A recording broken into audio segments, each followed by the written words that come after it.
What's good, my dear language learning masters, and welcome to Natural Languages, and welcome to a new interview of the Language Input podcast. And in today's video, I'm going to have Liam, and he's originally from Ireland, but he lives in Switzerland, and he teaches Spanish and French there. And he's got a lot of wonderful insights when it comes to the language acquisition process. So I'm sure you're going to enjoy this interview a lot. You're going to learn a lot from it. So with that being said, let's get right into it. Let's go.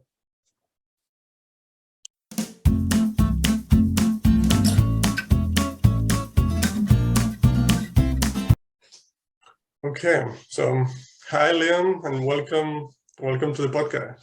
Thanks very much. It's nice to be a guest on a podcast and not presenting for once. Right, exactly. Yeah.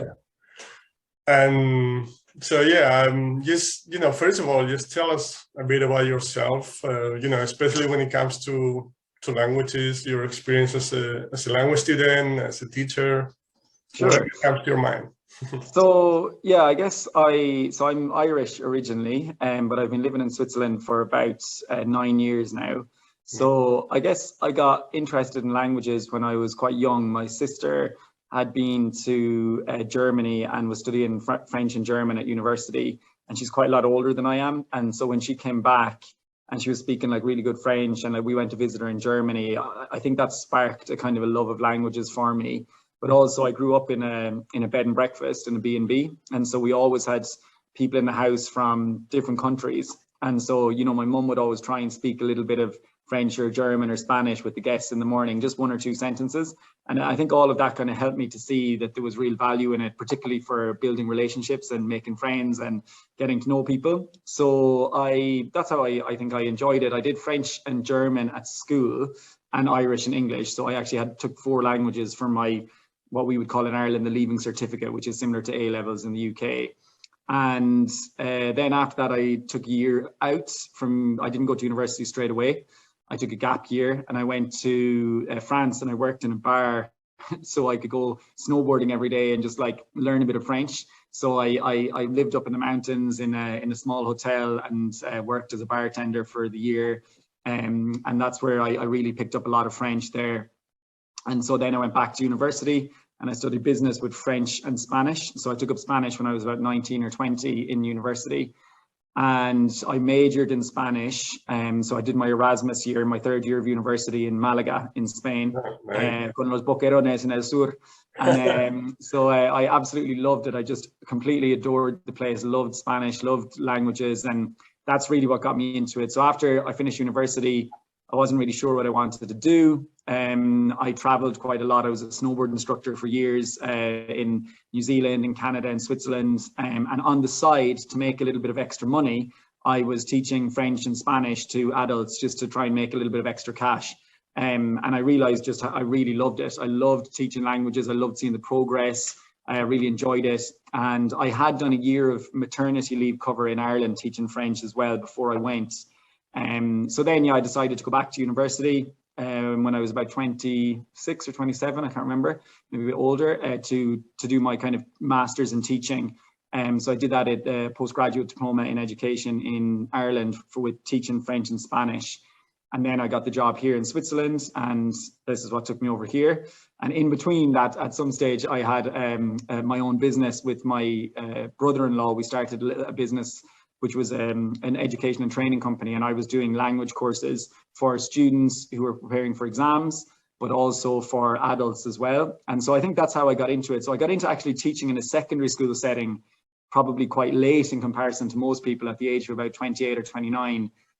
But actually I had been teaching languages with adults and through snowboarding as well. I was obviously teaching a lot. So yeah, that's kind of how I got into it. And I speak English obviously is my first language, Irish would be my second language, and then French and Spanish, and then I speak German and Portuguese as well, but not as good as French and Spanish, just out of practice. I don't practice them very much. That's awesome. That's quite a journey. yeah, it is. Right.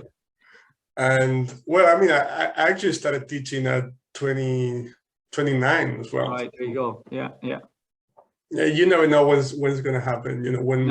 when you're going to find out what you're really about, you know, what you're really passionate about. And, exactly.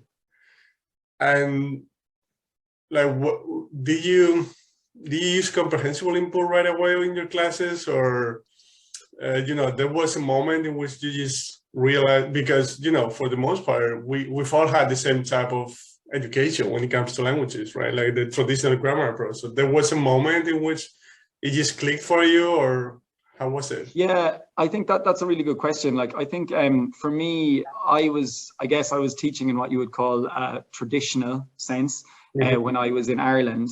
So when I finished my training in Ireland and when I was doing the maternity cover for French, I was teaching in the way I was taught, which was lists of vocabulary, lots of grammar and translation, and excuse me, I think I'm going to sneeze. Excuse me, Alvaro. Sorry about that. I've got a bit of allergies, and this is the time of year for that. So, so sorry. What I was saying was, yes, I taught in what I would say is a traditional way at the beginning of my language teaching career, for sure. And I think I felt like I was doing a really good job. You know, I felt like I was teaching the students like really clearly the grammar. They were understanding the grammar. They were getting it. You know, I felt like I was doing a good job, you know, that things were going well. But of course, I was still speaking loads of English in my classes because I was explaining grammar and setting up tasks. And it was only when I moved to Switzerland, and the teacher who was head of department here in Switzerland, she had done some training in comprehensible input methods, and particularly using teaching with co-created stories like TPRS. And so I attended some of her classes, and I was just blown away by how engaged the students were, how motivated, and how much they could do after just like 2 months. You know, they were speaking, outputting, listening, understanding stuff that was taking me like 2 years to try and get to. And I was just blown away by it. So then she organized a variety of training sessions. We had Beth Skelton come to us first, I think it was. Grant Boulanger came, and actually Blaine Ray came as well to our school. So we had a variety of people come and do trainings with us for a few days. And so with each one, I got a little bit better and tried a few more things out. And that's how I got into it. Bit by bit, I started changing my teaching. I think at the beginning, of course, you're afraid to kind of get rid of everything that you do, which is normal. It's okay to just change one small thing. Right. And so I think I was probably doing a few stories, but still with a lot of kind of grammar translation techniques on the side. And it was just over time that I think I really started to develop more into being much more focused on providing the students with lots and lots of compelling, interesting, comprehensible inputs, and doing less and less and less of grammar accuracy, particularly in the first and second year. And then as we get into year 3 and 4, we can start to look into the accuracy a bit more, and the students are a bit more curious about it as to why is this like this and why is this like this. And now we can start to get into it because they've had 2 years of loads of rich inputs. They can really understand, they can follow everything that's going on in the class. They can use the language in a way to communicate. And now we can start to look at more of the specifics. So that's how I got into it, really. And I'm very thankful to the school I worked at, which was Lausanne American School at the time in Switzerland, and just how many trainers they organized to come to us, because completely changing your practice and changing your deeply held beliefs about the way things happen, it takes time. It's not easy. You have to really unravel things. It takes a long time. So I'm thankful that they provided so much training for us, because I do think you do need the training to really become proficient at it. It's not something you can just do the next day and it's going to be perfect, of course. Right. Yeah, of course. And yeah, I've talked about it many times. Like when I'm, you know, I'm always criticizing the traditional grammar approach, and and I'll continue to do so because I just think that's not the way to learn language. But what I want to emphasize again is I'm not criticizing teachers here, because I know for a fact, like for the most part, they try to do their best. They just, Absolutely. The traditional grammar approach is so dominant that, you know, that's what you got when you were a student yourself, when you went on to college or master's degree or whatever it was. To become a teacher, that's what you got again, and your first experiences. So, you know, I want to be clear on that I know most of them do their best. Like my mom was a French teacher in college, actually, in Spain. And same thing, you know, she tried different things, but it just, like most teachers, they just don't know an alternative. Like we don't know an alternative for the most part. And to me, the thing that I've talked about it as well, but the thing that clicked for me was when I started learning Polish. in Polish. Right. Because again, as a native Spanish speaker, when you try to learn English or French, languages with a lot of cognates and similar words, you can sort of fool yourself for a while. Yeah. Right?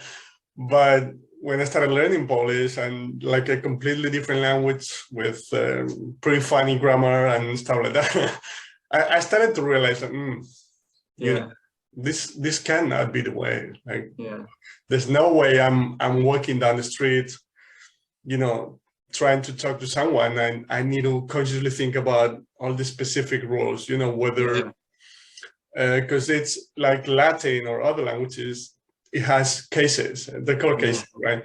So I need to think, okay, so this specific word has this specific function in this sentence, so I need to use this case. Because the word is masculine, feminine, or neutral. I need to change the ending. And exactly. By the time I come up with the right answer, the other person is 2 miles away. Exactly. And that's like that from Dr. Stephen Krashen's kind of monitor hypothesis that he talks about that if we're trying to speak and we're constantly trying to monitor the grammar we're using, and am I doing this right or that right, of course it's going to impede your communication, it's going to impede your confidence, and really like it's better just to get loads of the inputs and kind of muddle it all up at the beginning, and it'll get better over time. And yes, okay, it can be useful to know some of the grammar rules when you're writing and you have time to think about it.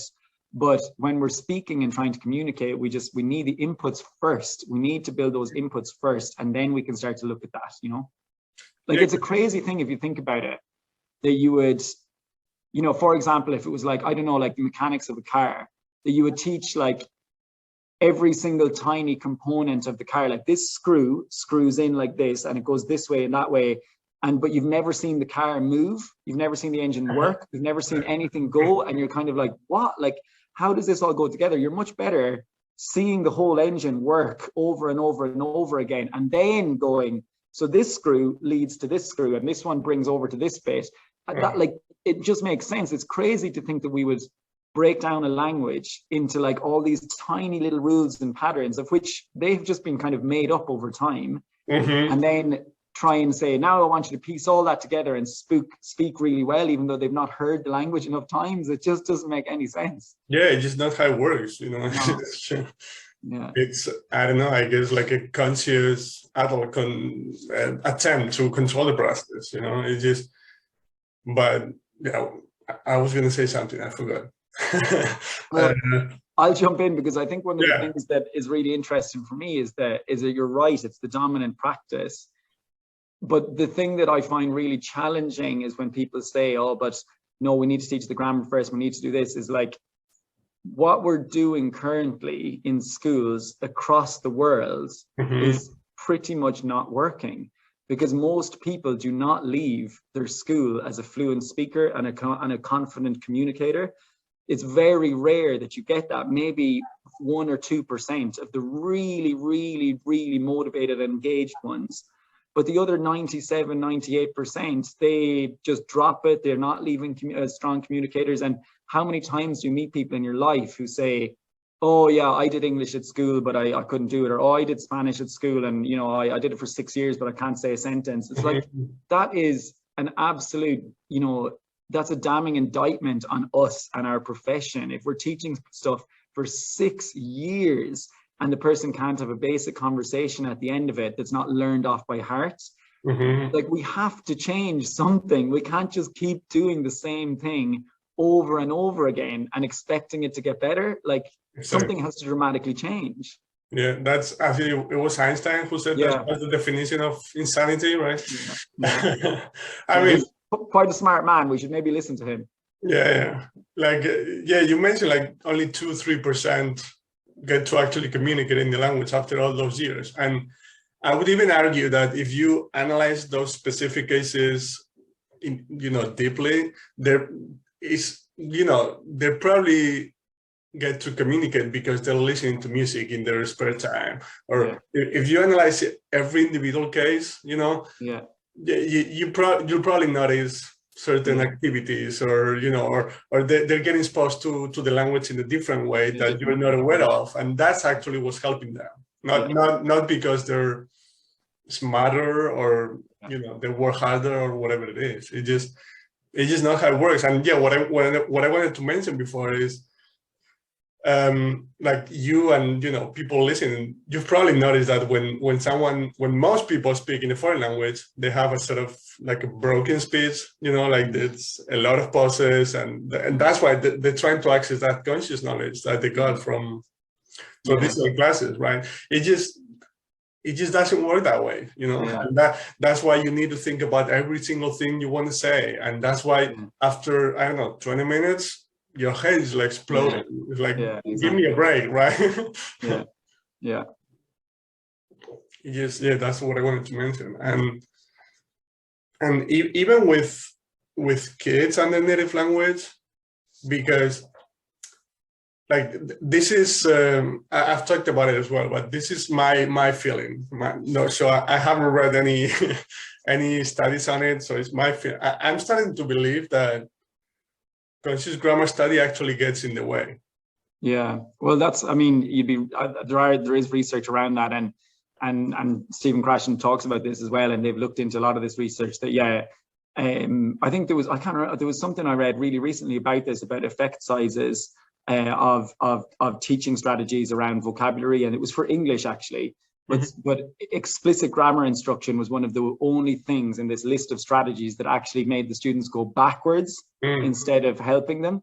So like everything else, like whatever it was, like videos and songs and conversations and all these different things, I need to find that. It was on Twitter, someone shared it.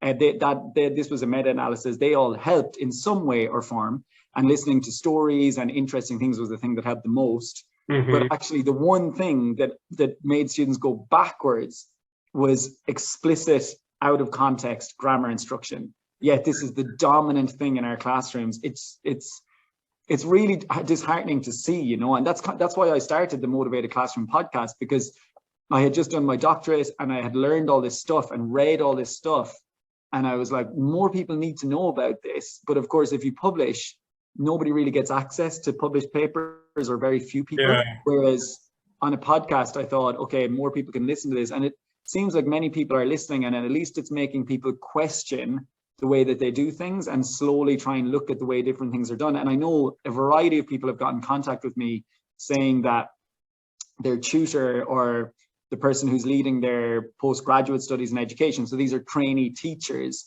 have been told to listen to the podcast. So that's quite I get a great amount of hope from that, because I think, well, if they're at least listening to this and thinking about the fact that we need lots of comprehensible inputs and fun, interesting, compelling inputs that are rich in cultural knowledge and rich in diversity, all these things that can really attach to our students, well, then we're going to have lots of students who are really into the language, who want to keep going with it, who leave the school as fluent speakers, so hopefully we can get to that place. Right. Yeah, because it doesn't feel like learning to them. That's the thing. Yeah. And yeah, the reason why I mentioned that is because, like, when you get in traditional grammar classes, you're learning to pay attention to form as opposed to meaning, to communication, which is the most important thing, right? Yeah. And the process by which we all acquire a native language, by the way. So it's not that we're making something crazy up right here. Right? But again, I forgot what was going on today. There was something along those lines. Yeah, like sorry. Like when I talk about this, like, again, it's just my feeling, because I've seen it in the languages that I speak. I started to notice this because I started learning Italian a few years ago. And when I started with Italian, I already knew about comprehensible input and so on. So I started from scratch, but I haven't had a single second of traditional grammar study in that language. And as opposed to that, when it comes to French and Portuguese, so I'm talking about related languages. Yeah. So there's not the argument of, but Italian's so similar to Spanish. Mm. With Portuguese and French, I know what actually helped me acquire the language, of course, but to some extent, I did learn some grammar before because, you know, I started before I knew about Stephen Krashen and comprehensible input and so on. And I have a feeling that I'm more fluent in Italian because I don't have that conscious knowledge to sort of rely on. So whenever I want to communicate, I just use whatever comes out naturally. You know what I mean? And when it comes to French and Portuguese, there's still that little bit of grammar instruction that makes me pause sometimes when we're not about to speak. So that's why I've been thinking about it, you know? Yeah, for sure. And also, yeah, sorry to interrupt. Like also when I talk about this, many people tell me like, yeah, but you know, kids acquire the native language that way, but then they have grammar in you know, primary school and so on. And thinking about it, well, first of all, they get grammar instruction, like conscious grammar instruction, after they're perfectly fluent in the language. That's the first important point. And second, we actually give those classes the credit because it's easier to measure, right? Sure. But I don't think it's helping that much. That's my theory again. You know, like we give that the credit, but I don't think it's helping that much. And we forget about, you know, just their parents reading them stories. When that's it. I think that's exactly it. And I was working with some teachers in a school in China, and we were talking about, I was asking them when they were children and they went into school, because we were talking about the difference between using pinyin, which is kind of like the phonetic spelling of the word, versus writing characters. And I was asking them, well, when did they, in their own schooling, get exposed to characters? And they were saying, well, very early on, like right at the beginning, you know, we maybe saw a few things in pinyin, but it was very quickly into the characters, because they said we had already a very good level of Chinese. We'd grown up in a house and listened to it a lot. We'd already listened to it loads. And I was like, that's exactly it. You listened to it loads in your house, and then you were ready to kind of learn about the characters and the grammar and how things work together. So we can't expect to kind of change that around just because someone is learning a second language. It's what Dr. Florentia Henshaw talks a lot about, is we need to build the system and then we can develop the language. But to build the system, you need loads and loads and loads of inputs constantly.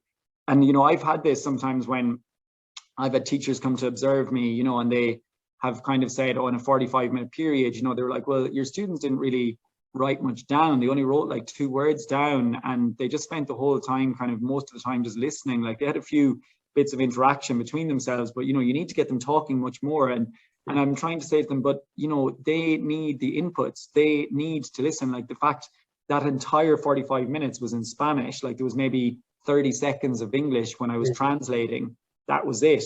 So for 44.5 minutes of the 45 minutes, they were listening to Spanish, they were listening to the same things over and over again, they were listening to a story, they were then telling it back to each other, they were listening again, they were currently building the system.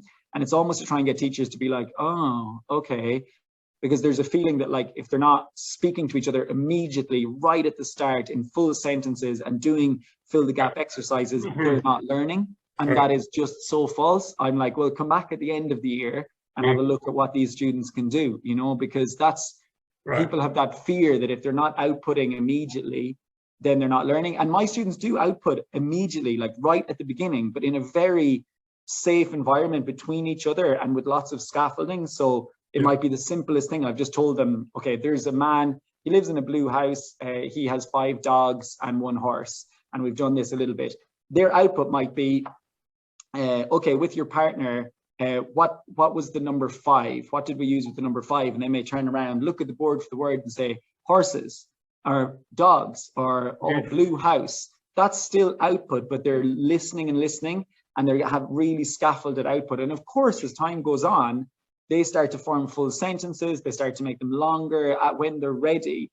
But rather than saying like, okay, now turn to your partner and tell them all about your own house and all, tell them 5 things about your house, all your animals. They're like, I don't know that. You know, I don't know those words. I haven't heard those words before.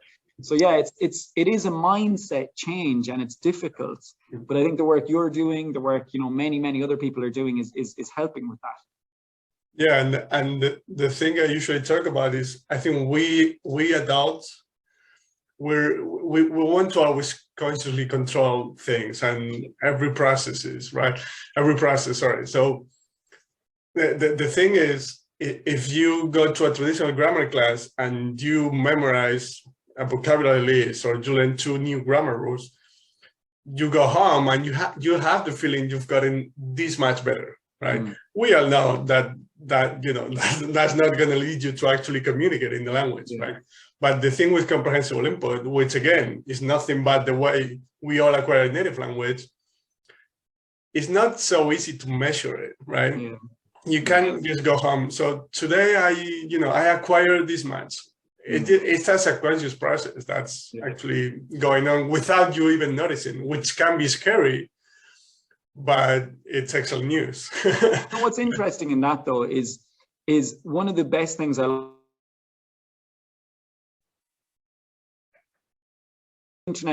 of the most interesting things about that is with my beginners, when we've done our first story and we've done like a reading together where they kind of do what is called like a ping pong reading or volleyball reading. So they read the sentence in Spanish, translate to either their native language or English. The next person reads in Spanish, translates, and they kind of translate it. And they'll take that text home and I get them to read it to their parents or whoever's in the house and translate each sentence into their native language. And they do that after 3 weeks, and it's a whole page of a story. And that's really builds their confidence and their competence, because they can see, wow, I can understand this whole page and translate it. And I've only been doing it for a few weeks.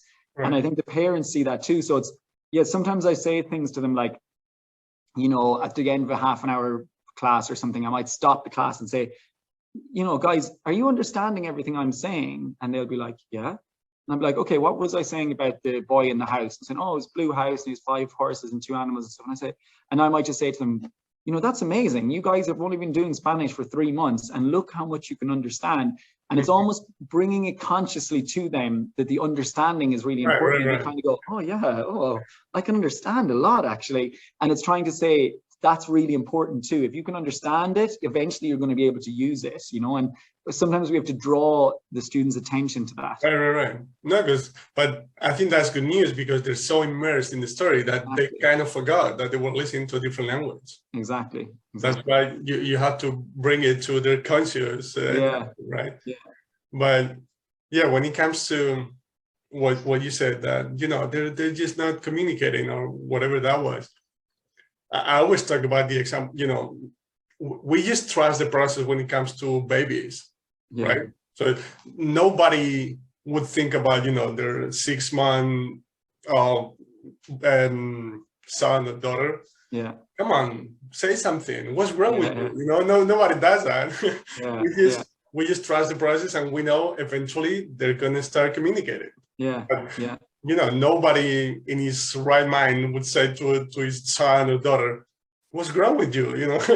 Yes. And what's interesting about that, Alvaro, as well, is sometimes when I say this to people, some people kind of respond by going, yeah, but, like as adults, like we've already learned another language, our cognitive ability is much better. So we're okay to learn the grammar and we can learn the rules and it's different. And then you say, yeah, but I understand that, but then if a baby who is cognitively way behind where you are as an adult can acquire a first language with very, very little cognitive abilities, they can hardly walk, they fall over, they don't know about dangers in their life. These are basic things that they do not know, yet they can acquire a language naturally. Surely as a cognitive adult, you can do that, sometimes they make them rethink it and go, oh yeah, like a baby's brain is it's not very developed, right, but it can develop a language within 2 years or 3 years.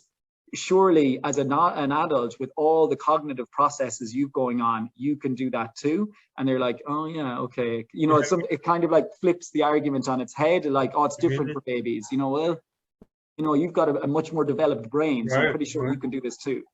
Yeah, and your knowledge of the world is so much greater that there's just so many more things you can understand because of real life scenarios, context, and kids.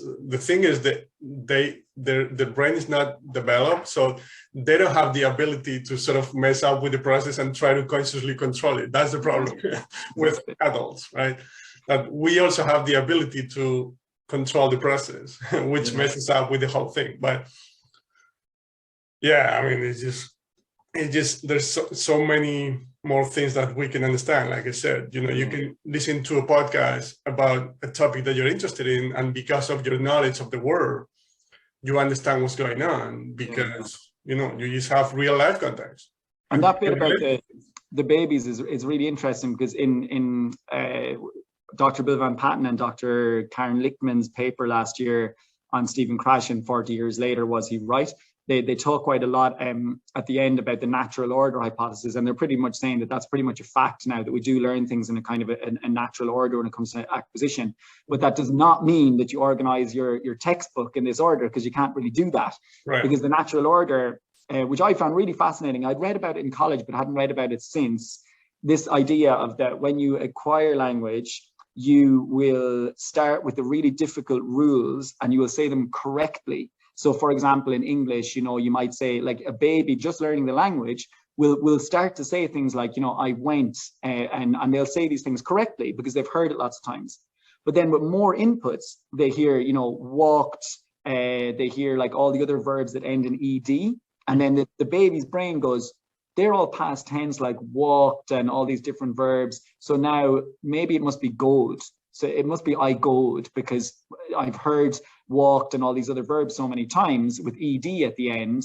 It must be that. So they go into errors and they start saying I gold. And of course, as the parents, you're kind of going, oh, what? Like, you were saying I went a few months ago and now you're saying I gold? Like, what happened?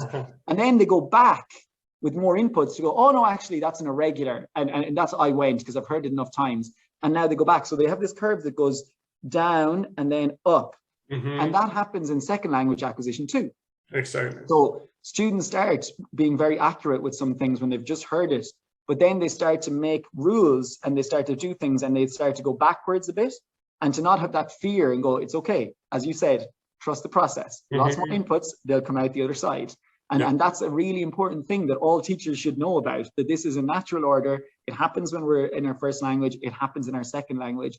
To not fear that when the mistakes start to creep in that you didn't have in the first year, there's mistakes there that they're starting to make. You know, they might say in Spanish, you know, mi amigo tengo, or, you know, yo tiene. I hear that a lot. They'll start the year really well by saying yo tengo, which for those who don't speak Spanish means I have. And you're going, yeah, great. And then they hear lots more inputs. They hear more stories with tiene, and they start to go yo tiene, which means he has. And you're like, oh no, what's happened?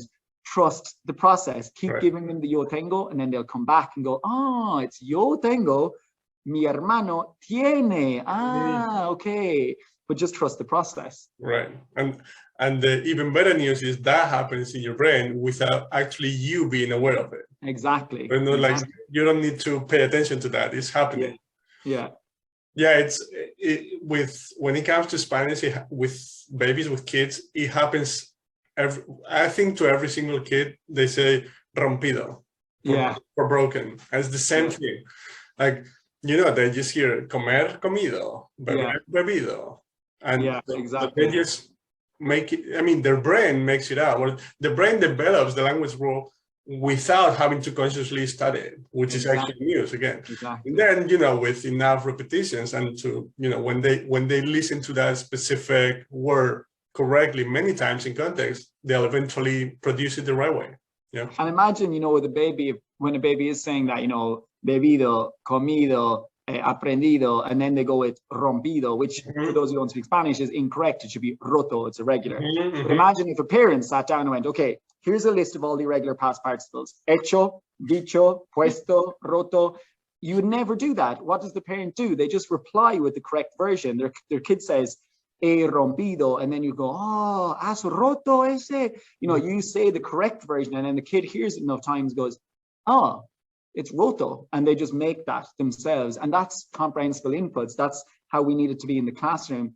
And that ties really closely in with motivation, because there's many studies showing us that if we overcorrect, then you're going to damage the student's competence. But if you just give them the right version when you're speaking in your inputs, they'll get it. So rather than you stopping, go, no. It's not rompido, it's roto. Remember our list of irregular verbs? They're like, oh, I failed again, I didn't do it right. Yeah. Just respond with the right version.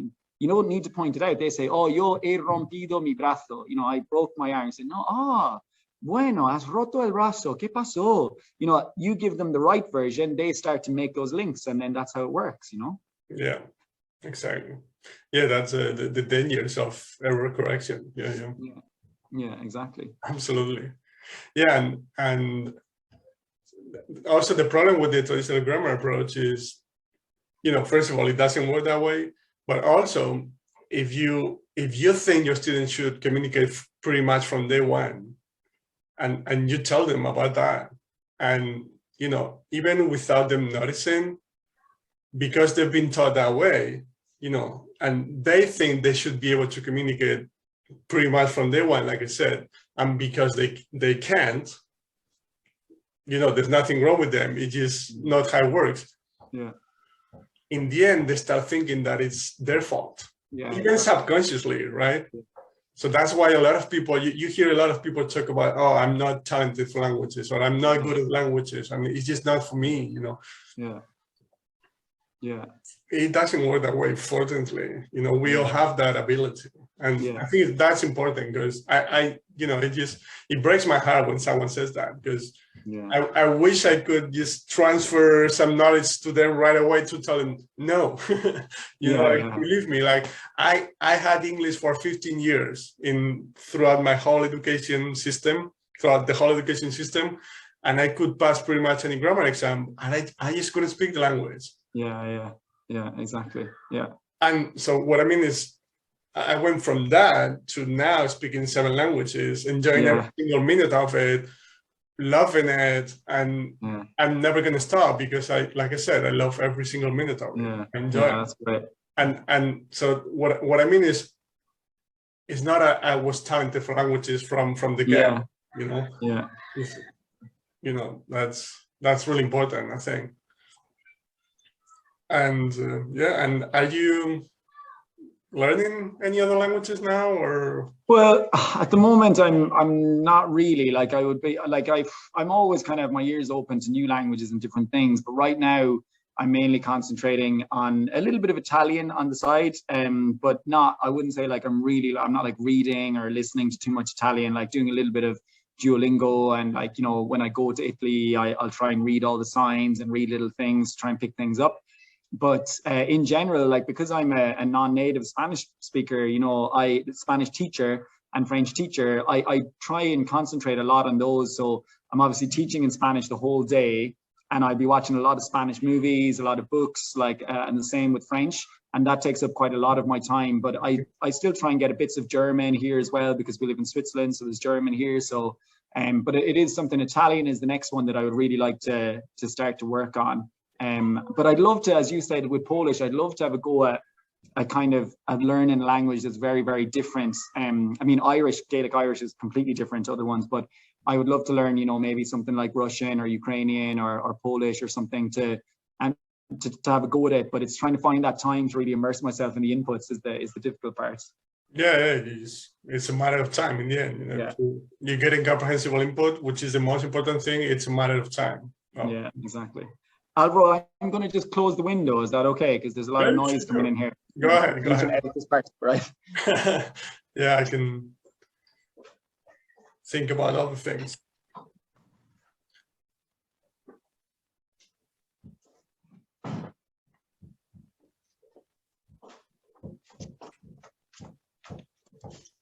Okay, so I don't know if you had one last question, because I'll probably have to go in the next few minutes. Okay, no, I was just going to ask you about where you live in Switzerland. Like, is German spoken in that area, or Italian or French, or?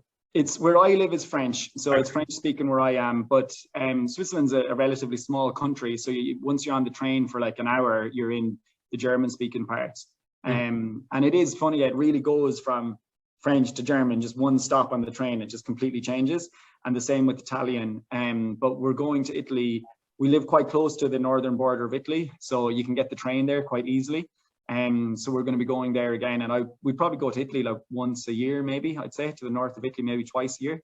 And I would normally always go to Spain at least once or twice a year to visit friends. I have really good friends living in Cordoba and in Madrid and Malaga. But with the pandemic, of course, that's been really, really difficult. Yeah. So we're really hoping to get back to Spain this year.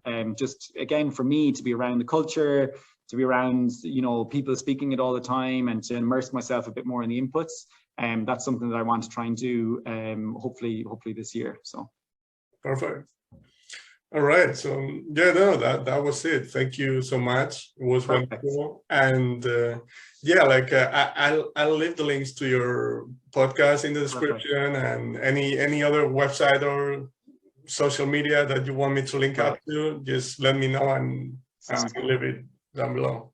All right, cool, man. Muchas gracias. And I'll send you the links, and I might send you a little introduction or something, and you can include that too. Sure, so. whatever you want me to include there.